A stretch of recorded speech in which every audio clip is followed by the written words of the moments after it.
Dealers.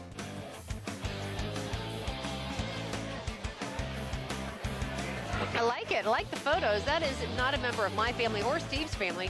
Who knows whose it is, but we are here until 7:30 live at Sherlocks in Dallas, right across from North Park Mall. Caruth Plaza is what this place used to be called back in the day. My stepfather actually had a store right in the back of what is now Sherlocks right now. So I know this property very well. This is the inner circle. This is the inner circle. And that's important to you. Stop it.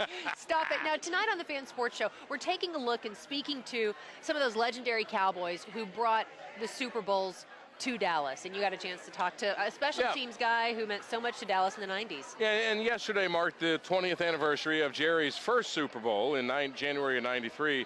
And as Gina said, we've been getting as many Cowboys from those days as we can to remember for us, most of them from New Orleans, but one of them is here in town, in Allen actually, all week for that senior all-star Texas versus the Nation football game, which will be in Allen this weekend, which is a big deal. He is Billy Bates.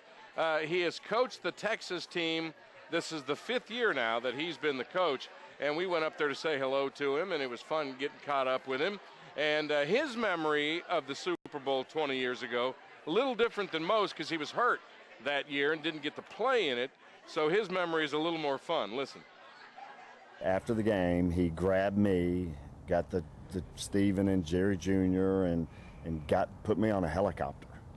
And so after the game, everybody else is getting on the bus, you know, and I'm taking off on this helicopter, just rolling around and going over the stadium. At the Rose Bowl. This is the Rose Bowl. Yeah. The Rose Bowl. Just looking and seeing what we just accomplished, and you know how exciting it was to do that. And then obviously I played in the next two. That's right. So after the game, after the interviews, after the game, they'd grab me and I'd get on the helicopter with the Jones family doing it again. I hear this media point of view that they hope that Jerry doesn't think that this team is close by watching Baltimore, who they should have beaten this year, or the Giants the year before. I would argue this team is close. I think more than half the league is close. As long as you have a capable quarterback. I mean, this team was one game away from winning the division, the final game of the year, 2 years in a row. They are close. They were one play away from keeping the daggone Giants out of the playoffs. Mm-hmm. I mean, shoot, they catch a ball, they win the game. The Giants aren't even in the playoffs. That's how close the game is right now. It might be that 3 inches out of bounds, 3 inches in bounds. Right. As long as you have a capable quarterback, like Joe Flacco, this Baltimore team has been kind of beaten around all year, and then boom, now they've got an opportunity, and Flacco is capable of winning. Right, and he is, and so is Tony. Tony Romo's a very good quarterback and very competitive. And if he can get the guys around him to compete like he does, then shoot, that's what Troy did. Troy, he expected success, right? He knew he was going to win. He knew he was good. Now, when things happened, great, high five, but then when things went wrong, he was in your face. He was so how competitive that you are, that pushes your teammates, especially when you're the lead dog, you're the quarterback.